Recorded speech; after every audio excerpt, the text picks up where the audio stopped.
Welcome, everyone. Thank you for joining today's presentation. We're diving into the crucial role that establishing a business entity in China plays in building and protecting your brand presence. As many global brands view China as a focal market for expansion, it is imperative to understand the benefits as well as the strategies involved in the process. Before we begin today's presentation, I always like to introduce who we are. Woodburn Accountants and Advisors is one of China and Hong Kong's most trusted business setup and corporate administration advisory firms. We are specialized in inbound investment to China and Hong Kong. Our objective is to create tailor-made solutions for our clients based on their goals, their objectives, their levels of commitment, their needs when entering both of these markets. Our services are based on pre-investment advisory. What are the types of business models that exist for companies coming in, depending on their financial threshold, their risk level, their commitment level to the markets. And then we offer the full range of administration services from trademark registrations to employer of record services, to incorporation, accounting, tax, etc. A little bit about myself. My name is Kristina Koehler-Coluccia. I'm the head of business advisory at Woodburn Accountants and Advisors. I've been a leading inbound investment advisor to China for over the last 22 years, again, specialized in corporate administration services. I've helped over 850 international companies with their pre-investment strategies, the implementation of their business models, as well as then focusing on how to grow and scale in the market. If you're interested in connecting with me, here's the QR code to my WeChat. Happy to connect, or send me an email at Kristina@woodburnglobal.com. You can also fill out our contact information on our website, woodburnglobal.com. All right, so let's get started with today's presentation. Every brand has a value. Whenever I start these presentations about trademark protection or protecting your brand assets, this is a slide that I always start on. Every brand has a value. And how much is your brand worth to you in the Chinese market, or in any market for that matter? If you are a brand that's been established for decades, centuries, your brand value will be increasingly high. And when you come to China, you have to understand that just like in any market, any other market, there are going to be brand hijackers, brand squatters who will have registered your brand at a previous date and time. So I always want people to think about, as they're going throughout this presentation, what it takes to register your brand. Think about how you want to protect it in the market. The purpose of today's presentation is how an entity in China will help you even further protecting your brand. And then ultimately, we're going to look at how you can register your brand and how easy it is to register your brand, right? And again, registering an entity in China is no longer the hassle it used to be. It's a pretty straightforward process as well. It does take time, like anywhere else. The bank account opening is what is difficult and tedious, but otherwise the administration processes are straightforward. So the importance of a business entity in China. Now, as brands are increasingly turning their sights to China, the importance of setting up a business entity cannot be overstated. This legal registration serves as a gateway, facilitating smooth market entry while establishing a strong operational base, and more importantly, an on-the-ground base. Not only does this entity enhance brand visibility in one of the world's largest consumer markets, where the consumers do their background checks on brands, but it also plays a vital role in safeguarding your intellectual property. And again, in today's presentation, we're going to explore how these aspects contribute to being successful and growing and scaling in the market. So in the end of the day, we all want to build a brand's presence locally, right? And in order to do that, we need people to know who we are. In the end of the day, establishing a business entity in China and having people on the ground in that business allows companies to actively foster closer relationships, whether it's with customers, whether it's with just general third-party business partners, or whether it's with suppliers. This local presence elevates your status in the eyes of the Chinese consumers, indicating, well, not just even the Chinese consumers, anybody that's in your local ecosystem, because it will indicate your commitment level to the market.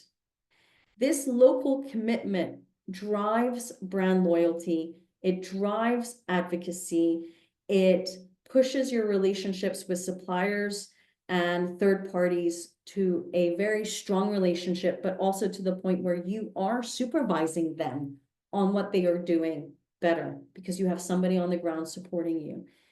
It makes customers, in the end of the day, also feel more connected to your brand.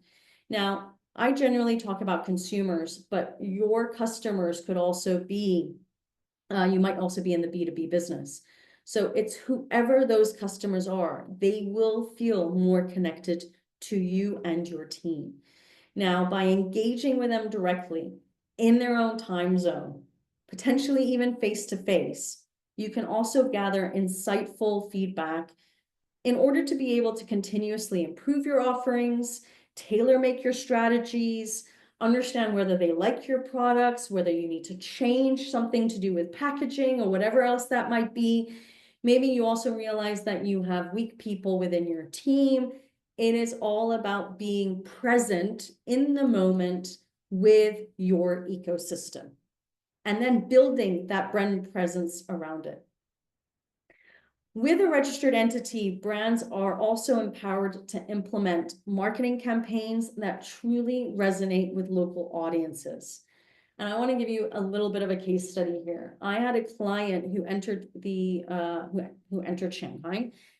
They set up, and previously they were only working with distributors and other third parties to develop their e-commerce business models, their wholesale distribution models. And they had outsourced their full marketing to a marketing provider. Never really following up with them. I mean, sales was being generated, so there was never really this need to check specifically on their work. Lo and behold, they hired a marketing head in Hong Kong, which was the head of APAC, and this marketing head started to go a little bit more in depth into the individual marketing campaigns and realized mistakes that were being made, just basic mistakes. They were in the beverage sector, and it was basic mistakes on the sizes of their beverages, okay, they were selling beverages in 500 milliliters and 1 liter bottles. They started putting things like 250 milliliters, doesn't even exist in their portfolio.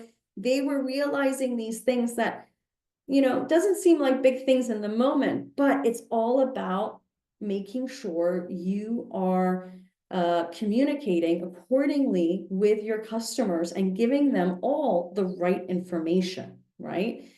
And by having somebody on the ground who is supervising these marketing agencies or bringing that work in-house is invaluable, because these are then people who are solely working for you. They have been trained in your product portfolio, in your ethos, in your philosophy, and they then know how to market your products, all right? You've got to understand that China's cultural landscape is essential, and it allows you to adapt your messaging, your branding strategies in the moment, all right?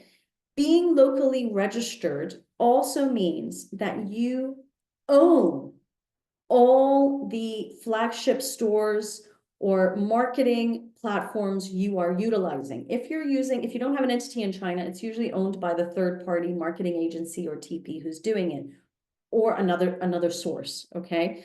In the end of the day, it's all about having control over your platforms that you are utilizing when you're marketing. You need to show a business license when you're registering and opening up these platforms.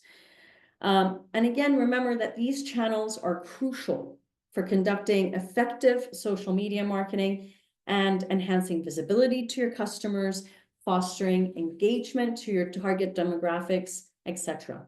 So again, having that entity shows how you can tailor make your marketing efforts versus outsourcing it and delegating it to marketing companies who kind of have a template that they then just put your company into and spread the information out. Another significant benefit of a registered business entity in China is the enhancement of your brand's credibility.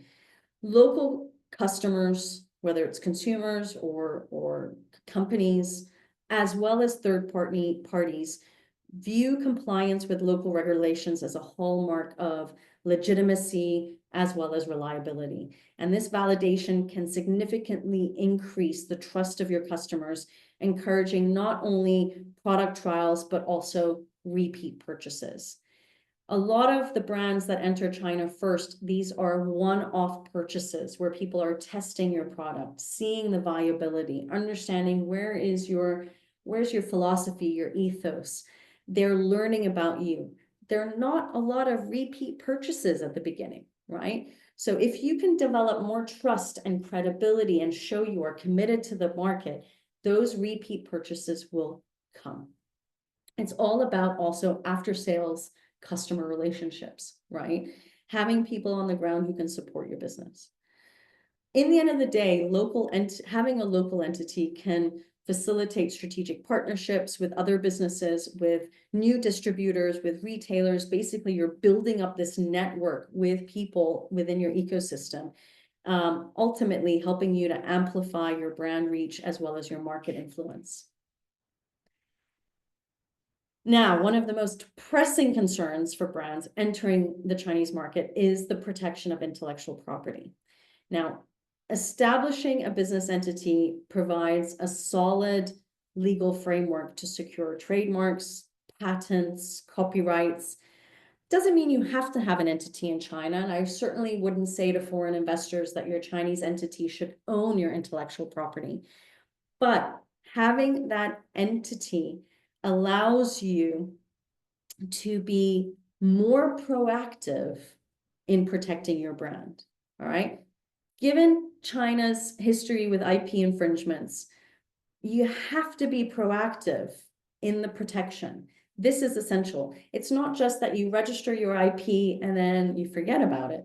No, you really need to go and make sure that there is no counterfeiting occurring, that there's no maluse of your brand assets. And having a registered entity simplifies the legal recourse process in the event of any infringement.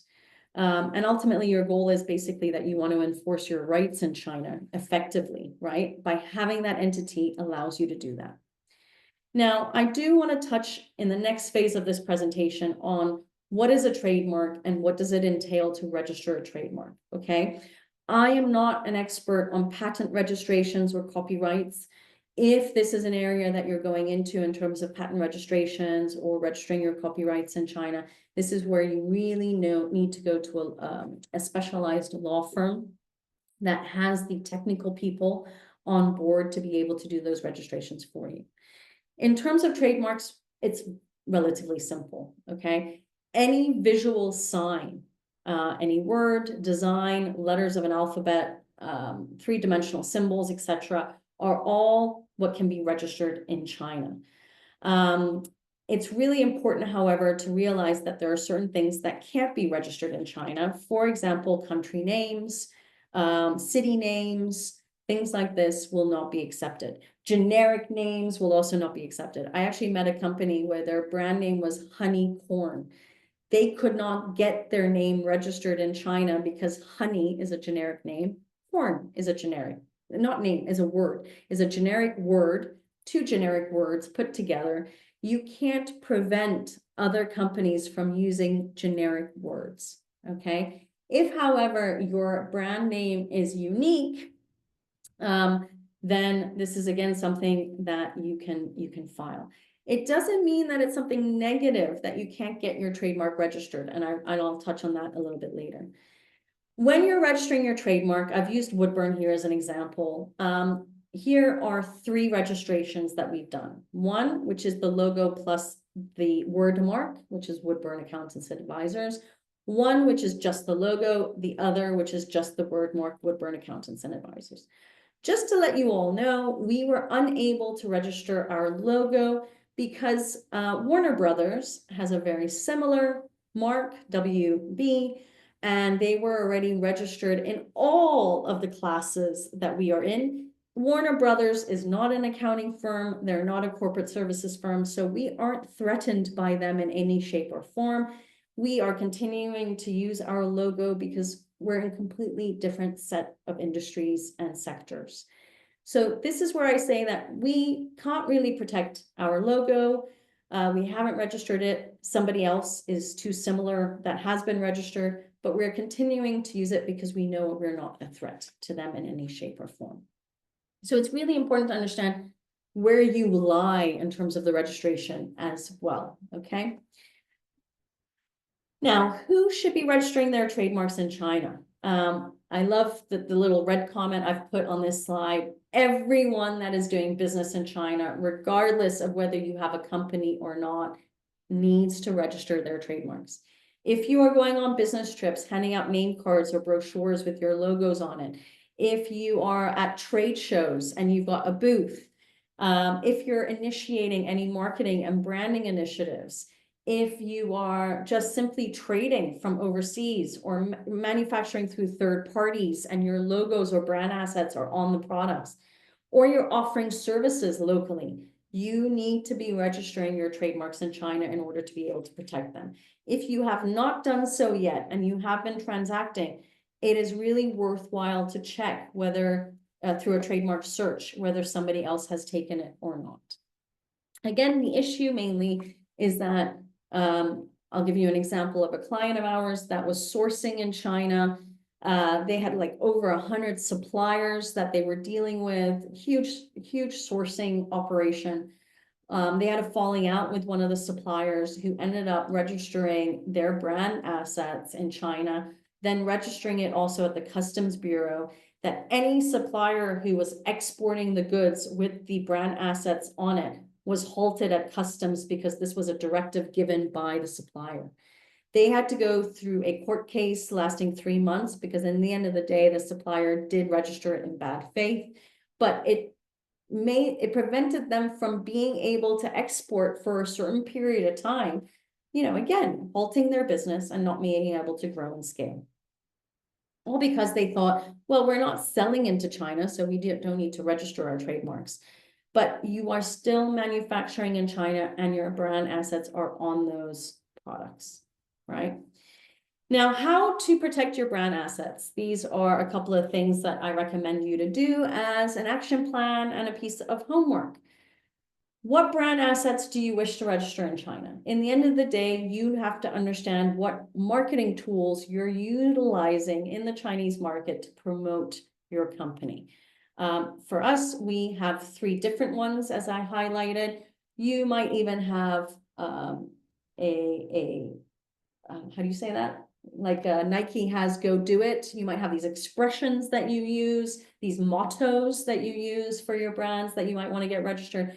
Think about what is yours, what do you want to protect, and how you're utilizing those in China. You might find that you have overall 10 brand assets, but actually only 3 of them need to be registered in China because those are the 3 that you're actually going to be using. Okay. So analyze what brand assets you are going to be utilizing in China. Those are the ones you will then want to register. Understand which classes and subclasses you're going to be registering these brand assets. So in China, there are 45 classes. Under each class, there are hundreds of subclasses that go into the nitty-gritty areas of industries and sectors. You need to do your homework to understand what overall class or classes do you want to register under. And again, looking specifically at the activities you're going to be doing and the product scope you're going to be doing and understanding what subclasses you need. The next step is to do a search. Now, I highly recommend you to do a trademark search before you file for application.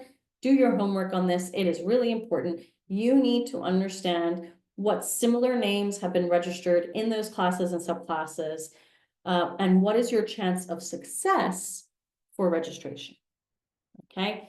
No company can ever guarantee you the success rate of registration. There is a chance of success because you will find that there are so many similarities in terms of how logos look or the words that are being used, etc. Like I said, we have WB as a logo, Warner Brothers also has a WB, and we've got rejected, okay? Now, we still did the registration knowing we would 90% chance of getting rejected. We did it to show that we have done the registration and that we have the history of having done that registration, and to have that proof of rejection because there is another company registered with a similar logo. Now, if step 3 shows that you have a high percentage of success, or even rejection, I still recommend you to go and submit your applications to the trademark office, because these are important documents that you may need. For example, if you're going in the e-commerce world, you will have to show these to the e-commerce platforms that those have been registered under your name. You don't want to wait a long time for the registrations to come through, so it's better to have all of that readily available. Now, like I said, for me, a critical part is conducting a search prior to filing. Nobody is telling you that you have to do this, okay? I recommend you do it just to have a proper understanding of what is there. There is also no point going to the China IP Bureau, which is the China Trademark Office Bureau, because they will not offer any form of advisory opinions on the success rate of your application, all right? Their objective is to get as many applications as possible because they earn an administrative fee on it. So please be aware of that point. Now, as part of the overall examination process, the search itself will involve a search within the CTMO's database to determine whether registration might be refused because there is a similar mark already registered for the related products or services, i.e. in those classes and subclasses, okay? Or even if identical marks have been registered. The nice thing about a search is also that you get the information of the owners of those marks. So you can also do a little bit of research to understand who are these companies, what are their backgrounds, do you feel like one of them took it from you because they were from a supplier or something to that effect. So doing that bit of research is fundamental as well. Now, the advantages, so China runs a system of a first to file system, all right? The first to file system means that it's the first person to file that application who wins, all right? Now, this is so critical for people to understand because I'll give you an example. 20 years ago, when I first arrived in China, we completely forgot to register our brand assets. We did that 4 years later, and I kid you not, 2 weeks prior to us filing it, an IP squatter filed it before us and won because it's a first to file system, and sent us a cease and desist letter for using those brand assets. So it really is a first to file system, okay? Now, once you have success, you can have your trademark for up to 10 years, and then there's a renewal process, which really should start 6 months prior to the expiration date. Applications take on average 12 to 18 months to complete. So it's not a short period of time. You know, I'm not saying a lot of questions will come in saying, oh, can we use our trademarks even though we're in the filing process? Use them away, right? It's just, can other people take it? You know, you're in this interim phase of doing it, but I wouldn't halt your business for a year and a half in China, just because you're waiting for the logos to come through. Obviously, the disadvantages of the first to file system is that somebody else can file before you do. Anyone can lay claim to your brand assets, okay? And ultimately, it means that if they lay claim to it, they can send you a cease and desist letter and lock you out of the Chinese market. Okay. Now, what I do want people to know is that there's a fail-safe. There is the fact that if a party who owns brand assets in China doesn't use it at all for 3 consecutive years, then you have the ability to file that they cancel that ownership and that they should be considered inactive. And then you can make a formal application to file for that mark. Okay, so there is that fail-safe of 3 consecutive years. Now, when you have a local business entity set up in China, it basically equips you with the necessary infrastructure to actively monitor and enforce brand integrity in the market. Okay, like I said, work does not just stop at the point of registration and getting your trademark registration certificates. That's when you still need to observe the market and make sure that nobody is misusing your brands, right? By having that entity on the ground, you will be in a position to survey market practices closely, guard against counterfeit products, as well as any unauthorized distribution.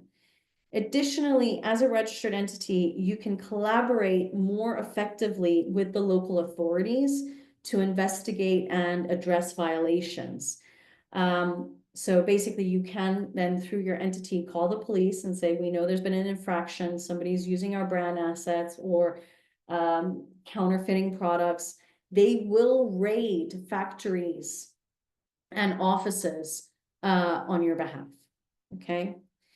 Now, with China's adoption of the first to file system for obtaining trademark rights, and there being no common law protecting unregistered trademarks, brand owners have found it difficult to block bad faith applications, especially when they own no prior trademark registration in China or where such registration is not in the relevant classes. Now, while the evidence of use of other people's use can be a double-edged sword to genuine brand owners, the intention to establish a database of trademark squatters shows that the trademark office is trying to curb this. They know that there is in the media a bad name or that China has a bad reputation in regards to trademark infringements.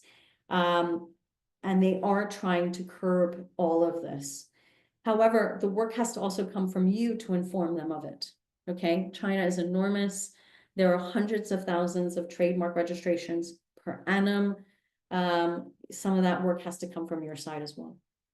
Now, the difficulty in brand enforcement is the fact that most trademark squatters or trademark infringers tend to be individuals or shell companies.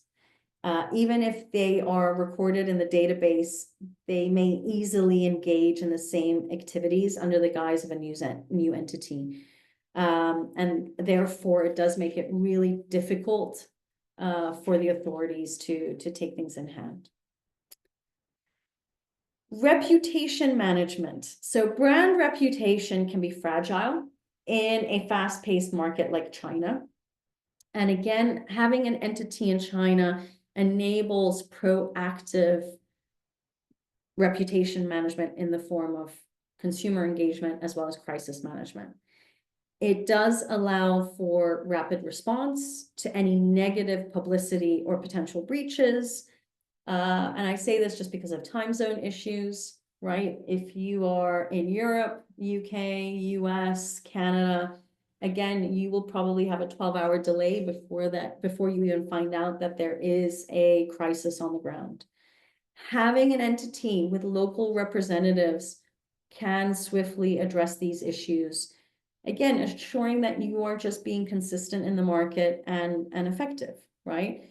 You basically want to make sure that you are building momentum so that you can grow and scale. But in order to do that, you need to have a solid reputation in the market that's held by all of your ecosystem, not just your customers. All right, so to conclude in today's presentation, establishing a company in China is not merely about operational efficiency. It's also a strategic imperative for building and protecting your brand presence. By creating this solid foundation, you are forging local relationships, implementing culturally relevant marketing strategies, enhancing your brand's credibility. And moreover, the protections afforded by having this company are going to be invaluable in terms of your intellectual property rights as well. So think about it as part of your brand presence strategy. Again, you do not need to have a fully fledged company in China in order to be able to protect yourself. It's just that we are seeing currently the trend of companies not willing to fully commit to the market. They're hiring people, but then through other types of third parties like suppliers or marketing agencies, it's all wishy-washy, flippy-floppy. There's no concrete strategy in place. And it makes it very difficult when obstacles, roadblocks, issues like this come up in terms of how you're going to protect your company, yourself, and all the time you've invested, as well as financial resources you've invested since starting in the market. So, you know, I'm here to tell you that having an entity is not the end of the world. It is a form of protection. And a way for you to be to have a more solid foundation in regards to growing and scaling in the market. So just to finish off, how Woodburn can help. Basically, from our side, naturally, we do trademark searches, we do trademark registrations. We can also help with legal and compliance support in regards to that. However, if there is a breach or an infringement, that really needs to go to a law firm specifically to help you with. And then obviously we can help you with the company establishment process, bank account opening, and then the running and the maintenance of all of that at the end. So I always like to finish off my presentations by reminding people that entering and operating in China can be a rewarding journey with the right preparation and strategies. I do want to finish off by saying that if you do have any questions, please do insert them into the chat box. There were quite a few questions that popped up in the registration form, so I will touch on those for those that didn't come live, but will be watching this on the replay. So I'll start off with these. So again, anybody who's watching live, if they want to insert their questions, please go ahead and do that. So just to recap, why is establishing a business entity in China crucial for foreign brands? Again, it's just a matter of having a legal establishment in China that helps you with the market entry, enhances your brand visibility, protects your IP, and ultimately helps you to grow and scale. It also helps you to have full control over all the operations that you're developing versus delegating that out to third parties. What are the key benefits of building a local presence in China? Again, that local presence refers to having people on the ground in China who are supporting you, who are full-time employees of your company. They are building up the levels of trust that you need. They're building up the commitment that you need to show. They're offering customer service. So obviously they're going to enhance the customer loyalty that comes from that. And just overall, it provides better engagement, right, with the target market that you're trying to hit. How can brands ensure their marketing efforts are culturally relevant in China? Well, I'm not a marketeer by any shape or form. We're not a marketing service provider. But obviously, by having local employees who obviously know the market in and out, who you're probably going to also take, have had industry experience, having worked in your industry or your sector, they will have this understanding of the local culture. They'll know what platforms are more suitable for your specific industry and sector, and they will make sure that your whole company profile, your product portfolio are properly marketed to, again, the right target market. What steps can be taken to protect IP in China? Again, my whole spiel here is by having an entity in China, this will help you. But also you need to have an ongoing IP strategy once you've registered your IP in China. You need to monitor the market and make sure that nobody is misusing anything. Again, by having people on the ground, they are there to support you in that. They're there to physically see whether any of this is happening. What are the general challenges of entering the Chinese market? I mean, there's so many challenges, and right now with the current geopolitical tensions that are existing, obviously people are trying to find easy ways out in terms of going into the Chinese market. And that's where I'm saying they're not fully committed. They are scared to open up entities in China to have that full commitment because they don't know what's happening from a geopolitical perspective. And so they're going this wishy-washy route, which is fine initially. However, at a certain point, it won't help you grow and scale at the rate that I believe anyone can grow and scale without having a local presence and having people on the ground who are full-time employed by you. So those are the questions that popped in. Nothing else has popped in the chat. So I'm going to leave you there. And again, if you would like to have a conversation with me, I'd be happy to do so. A recording of this will be provided to everybody on our YouTube page via our YouTube page. You can also rewatch it. And I hope you were able to take some suitable action plans from this and some takeaways as well. I want to thank you all for joining me and look forward to supporting your journeys in China at a later date. Take care and goodbye.